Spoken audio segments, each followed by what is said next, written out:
Let's talk about Donald Trump's niece, Mary Trump, a clinical psychologist, and her new book, Too Much and Never Enough: How My Family Created the World's Most Dangerous Man. Mary Trump's father was Fred Trump Jr. He was Donald Trump's older brother. Fred Jr. died of a heart attack in 1981 after a struggle with alcohol and addiction.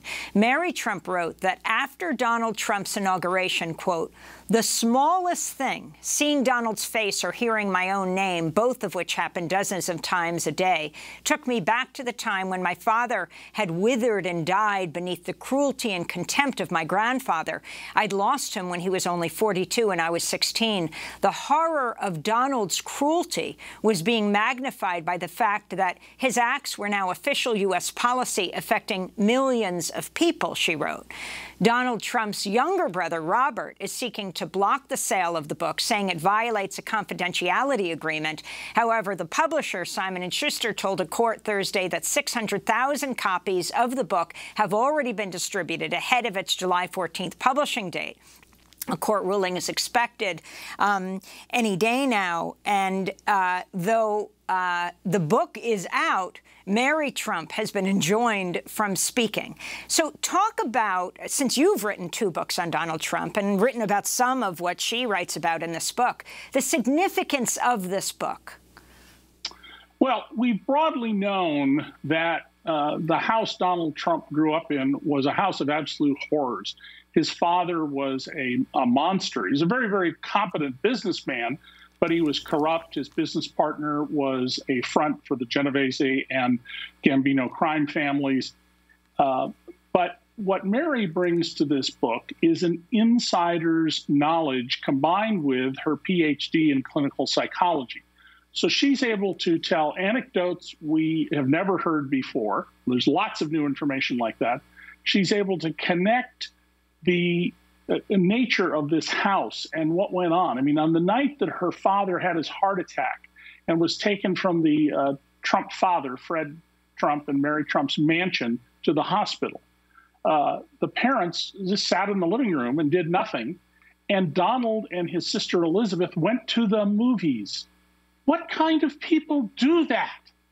This is not a house of love. This is a house of lucre, where the only thing that mattered and the only measurement was how much money did you bring in today? Who did you cheat today?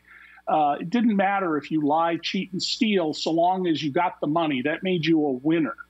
And Donald Trump, recognizing that his older brother was not built to deal with Dad. He withered under his father. He tried to escape him. He was a pilot for TWA Airlines for a period of time.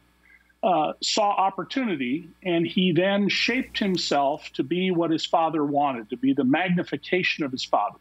And in fact, many of Donald Trump's stunts, I've written about in the past, as have others, actually began with Fred Trump. He just was not as widely known outside of the outer boroughs of New York. I think this is a very, very important book. It's not terribly long. It's crisply written. And I encourage everybody to read this book. I think it will open people's eyes to how did this sociopath get to the White House. And that's certainly what the psychologist, his niece, calls him, a sociopath. Finally, Mary Trump alleges that President Trump, Donald Trump, paid a friend to take his SATs.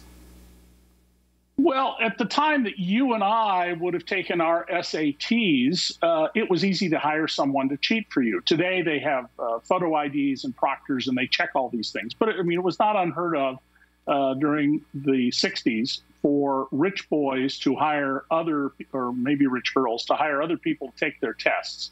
And, of course, we had colleges all over the place that were accepting students who were not qualified and helping them evade the draft, which meant that poor boys, often black and brown poor boys, went off to die in Vietnam. Well, as Donald Trump has famously said, he was dodging venereal disease in Manhattan with all the women he was chasing, and that was his Vietnam.